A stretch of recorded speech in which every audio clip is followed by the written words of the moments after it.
साहब आमतौर पर कहा जाता है कि पर्सन स्पेसिफिक कवानीन नहीं बनने चाहिए। अब तो बार बार ये सवाल उठ रहा है कि पर्सन स्पेसिफिक कवानीन बन रहे हैं। अब जो नैब का ऑर्डिनेंस आया है, जिन चीज़ों को आप काला कानून कहते थे और फिर उनको तरमीम करके बाहर किया और उसका क्रेडिट लिया कि जी 90 दिन का रिमांड होता था, उसे हमने 14 दिन का कर दिया है। इंक्वायरी की स्टेज पर बगैर बात के लोगों को गिरफ्तार कर लिया जाता था, विक्टिमाइज किया जाता था, उस बात को ख़त्म कर दिया है। अब वो वापस ले आए हैं। क्या सिर्फ इमरान खान को लंबा अरसा जेल में रखने के लिए, इस केस में अभी गिरफ्तार करने के लिए ये सारा का सारा किया गया? बिल्कुल नहीं शाहज़ेब साहब, आप अगर इसे देखें, अप्रिशिएट करें, तो पहली बात तो ये है कि अगर गिरफ़्तारी और वो मतलूब होता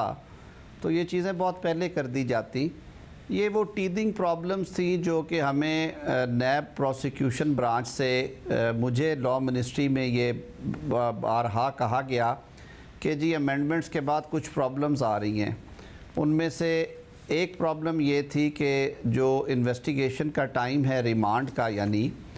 उसमें उन्होंने कहा कि जी ये क्योंकि वाइट कॉलर है और बहुत ज़्यादा फैला हुआ रिकॉर्ड होता है और उसमें कन्फ्रंटेशंस करानी होती हैं डॉक्यूमेंट्स के साथ, तो 14 दिन बहुत कम है, आप इसे कम से कम इसको दुगना कर दें। यानी कि वो तो 45 दिन मांग रहे थे, लेकिन फिर हमने कहा कि नहीं, इसको हम दुगना करते हैं। तो वो 30 डेज़ पे बड़ी मुशावरत के बाद उसे फ़िक्स किया गया कि कम से कम देखें 90 रोज़ लोगों ने काटे हुए हैं। ये जितने जो सियासी असीरान थे 86 रोज़, फवाद हसन फवाद साहब 89 डेज़, शहबाज शरीफ साहब ने पूरा रिमांड एक दफ़ा काटा, मरियम नवाज़ साहिबा को पूरा रिमांड कटवाया गया, तो वो तो 30 दिन पे इसे कैपिंग की गई है। मगर साहब जिनकी आपने मिसालें दी हैं, इन लोगों की मिसालों से ही तो आपने सीखा था। शाहिद खाकान अब्बासी साहब से जब पूछा गया कि जी आपको इतने दिन रिमांड में रखकर नैब ने क्या पूछा, उन्होंने कहा कुछ नहीं पूछा, तफ्तीश ही नहीं करते आके। शाहिद खाकान अब्बासी के बाद मिफ्ता इस्माइल साहब ने भी यही बात बताई, एहसन इकबाल साहब ने भी यही बात बताई, ख्वाजा आसिफ साहब ने भी यही बात बताई, शहबाज शरीफ साहब की भी यही स्टोरी है। उस ज़माने में भी नैब बार बार ये कहता था, जब उनसे सवाल करते थे भैया आपको रिमांड करके गिरफ्तार क्यों रखना है इंसान को, और आपको अगर बहुत ज़्यादा प्रॉब्लम है, बंदे का नाम ECL में आ सकता है, आप उसे तलब कीजिए और उससे इन्वेस्टिगेशन कीजिए, क्यों किसी को गिरफ्तार करना है। मगर वो यही कहते थे जी व्हाइट कॉलर क्राइम में बड़ी डॉक्यूमेंटेशन होती है और सब चीजें क्रॉस वेरीफाई करनी होती है और तफ्तीश कुछ नहीं करते थे। आज आप घूम फिर के वही वजूहात बता रहे हैं। नहीं शाहज़ेब साहब, देखें हमने तो अभी भी उसके साथ देखें ना, जो बाकी सेफ्टी वेल्व्स हैं वो वहीं के वहीं पे हैं। नैब के कानून में प्री अरेस्ट बेल नहीं थी, वो हमने दी। नैब के कानून में पोस्ट अरेस्ट बेल नहीं थी, वो प्रोवाइड कर दी। नैब के कानून में गिरफ्तारी किसी भी स्टेज पे, even verification of complaint stage पे भी हो सकती थी। अभी इन्वेस्टिगेशन स्टेज पे गिरफ्तारी रखी गई और ये जो अभी इंक्वायरी स्टेज पे गिरफ्तारी ऑथोराइज़ की गई है,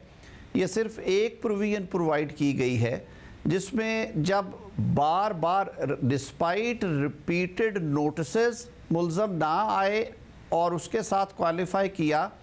कि फिर कॉपरेट ना करे, यानी कि उन्हें सवालनामा दिया जाए, वो कहे जी मैंने जवाब नहीं देना, उस सूरत में इंक्वायरी स्टेज पे गिरफ्तारी इसलिए की गई कि नैब की तरफ से हमें ये बारहा आया कि जी ये सियासी मुकदमात अपनी जगह पे रहे, और भी कई मुकदमात हैं जो इस अरसे में नैब ने इन्वेस्टिगेट किए हैं, कई सरकारी अहलकारान ने जिन्होंने, और बहुत सारे थे उसमें, एक दो बड़े स्कैम्स भी थे वो जो हाईवेज़ के मुतल्लिक़ थे, उसमें उन्होंने कहा कि जी वो कॉपरेट करते ही नहीं हैं, क्योंकि उन्हें पता है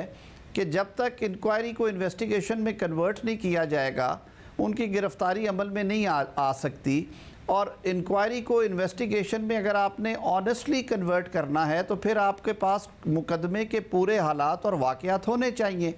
तो उन्होंने कहा कि जी ये कम से कम ऐसी सूरत में जहाँ पे मुल्ज़म सरीहन इनकारी है ज्वाइन करने से, या आते हैं और सवाल का जवाब नहीं देते, तो इदारे को बेबस नहीं होना चाहिए, कानून को बेबस नहीं होना चाहिए। तो उस सूरत में वो इख्तियार दिया गया, लेकिन याद रहे कि इस इख्तियार के साथ प्री अरेस्ट बेल की जो ऑप्शन है वो मौजूद है, और जो कोई सियासी मुकदमे की बात करेगा उसमें वो कोर्ट में जा सकता है, मगर मांग सकता है। साहब इसमें मसला है ना कि इंक्वायरी स्टेज पर हमने वही अरेस्ट देखे नैब की तरफ से जिसमें उनके पास सबूत नहीं होते थे, और वो मुल्जिम को गिरफ्तार करके बजाय इसके कि सबूतों के जरिए मुल्जिम तक पहुंचते, मुल्जिम को गिरफ्तार करके मुल्जिम के जरिए सबूतों तक पहुंचने की कोशिश करते थे, उन पर दबाव डालकर, उनके अहल खाना को प्रेशराइज कर। ये फिर यही नहीं हो रहा होगा तो और क्या हो रहा होगा? अगर सबूत हैं तो इंक्वायरी से इन्वेस्टिगेशन की स्टेज पर जाके गिरफ्तार किया जा सकता है अगर कोई शख्स ताबून ना करे। मैं अर्ज़ करता हूँ, मैं सिर्फ इसलिए ये आपसे गुजारिश करूँगा कि देखें अब जो बाकी प्रोविजंस हैं वो इतनी ज़्यादा मैं कहूँगा कि उनको बेहतर कर दिया गया है और उनमें इतनी सहूलत है और इतनी ज़्यादा लीगल प्रोटेक्शन दे दी गई है। कोई भी बंदा जो कि नैब में अंडर इंक्वायरी है उसको, और उसके लिए तमाम कानून को जब रिवैम्प किया गया था, उसके बावजूद अगर कोई शख्स ये तहैया कर लेता है कि मैंने कानून का सामना नहीं करना और मैंने इस एग्जिस्टिंग लॉ के तहत भी इंक्वायरी को फ्लाउट करना है और उसके जो मकसद है उसको डिफीट करना है, तो मेरे ख्याल में कानून को उसके सामने बेबस नहीं होना चाहिए। तो उनके इस वैलिड रीज़न की वजह से कैबिनेट ने ये अप्रूव किया कि सिर्फ इस हद तक इख्तियार दें कि उस वक्त इंक्वायरी स्टेज पे वारंट ऑफ अरेस्ट निकाला जा सकता है जब रिपीटेड नोटिस के बावजूद एक्यूज्ड विलफुली हाज़िर नहीं होता दानिस्ता तौर पे, और अगर हाज़िर हो जाए तो फिर wilfully he does not cooperate with the process of investigation, के वो तफ्तीश में ताउन करने पे तैयार नहीं है। ये एक मसला है ना तारा साहब, देखें अब जैसे फॉर एग्जांपल इमरान खान साहब जवाबात लेना, अब इमरान खान साहब तो पेश हो रहे हैं तो ये वाला पॉइंट तो निकल गया कि वो पेश नहीं हो रहे इसलिए उनको गिरफ्तार करना है, मगर अब वो पेश होके भी कोऑपरेट नहीं कर रहे हैं। ये आपने छोड़ दिया है चेयरमैन नैब की सवाबदीद पर, और चेयरमैन नैब हमें मिले हैं तोहफे में जैसे जावेद इकबाल जैसे, जिन्होंने क्या नहीं किया इस मुल्क के साथ, क्या जुल्म नहीं बर्पा किया उन्होंने इस मुल्क के साथ, और इस मुल्क की तबाही में क्या किरदार नहीं अदा किया। आप ये तो फिर वो डिसाइड कर लेगा ये कैसे नहीं है इमरान खान साहब स्पेसिफिक, कल को वो डिसाइड कर ले कि पेश तो हो रहे कोऑपरेट नहीं कर रहे हैं। अब ये पैमाना उनके पास है कि बस वो डिसाइड कर ले कि कोऑपरेट नहीं कर रहे हैं। शाहज़ेब साहब आप एक मैं क्लैरिटी दे दूं कि ये पर्सन स्पेसिफिक अगर आपका इशारा इमरान खान की तरफ है तो वो एस्टिमेशन गलत है, क्योंकि इमरान खान साहब का मामला जो नैब में ज़ेर तफ्तीश है वो ऑलरेडी इन्वेस्टिगेशन में कन्वर्ट हो चुका है,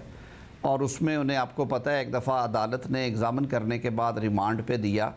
फिर सुप्रीम कोर्ट में एज एन एक्सेप्शनल केस वो केस टेकअप किया गया और सुप्रीम कोर्ट ने वो मैटर रिमांड किया और उसमें कुछ ऑब्जर्वेशंस दी, जिसके बाद वो उनका जो ऑर्डर था वो रिव्यू और रिकॉल कर लिया गया, और अब उनकी ज़मानत जो है वो अदालत के सामने है। उनकी गिरफ़्तारी का फ़ैसला तो अदालती ज़मानत से मशरूत है, उन्हें इस कानून की वजह से ना गिरफ्तार किया जा सकता है ना उनकी गिरफ्तारी रुकती है इस कानून तो की वजह से। अगर आप कह रहे हैं कि वो इन्वेस्टिगेशन के स्टेज पर हैं और उनका स्पेसिफिक नहीं है बल्कि दूसरे लोगों के लिए है, तो नैब की एक और हिस्ट्री है कि एक केस में गिरफ्तार करते हैं चाहे वो इन्वेस्टिगेशन के स्टेज पर हो या किसी दूसरी स्टेज पर हो, और जब वहाँ से रिमांड खत्म होने लगता था तो एक और केस डाल के उसकी इंक्वायरी में गिरफ्तार कर लिया करते थे या वेरिफिकेशन की स्टेज पर गिरफ्तार कर लिया करते थे। तो भी पर्सन स्पेसिफिक नहीं है, ये भी नहीं हो रहा होगा।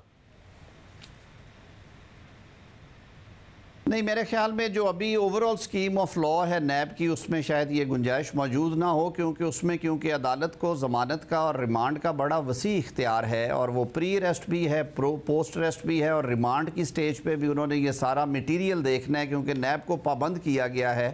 कि आपने तमाम मटीरियल जो है वो कोर्ट के सामने रखना है इन राइटिंग रिमांड की स्टेज पे भी। तो शाहज़ेब साहब वो सारी गारंटीज़ होते हुए मेरा नहीं ख्याल कि इस सारे लॉ को हम कह सकते हैं कि अगर कोई तरमीम आई है, ये 2-3 प्रोसीजरल तरमीम है, सब्सटेंटिव तरमीम कोई नहीं की गई, कोई ऑफेंस चेंज नहीं किया गया, कोई सज़ा नहीं बदली गई, कोई सज़ा बढ़ाई नहीं गई।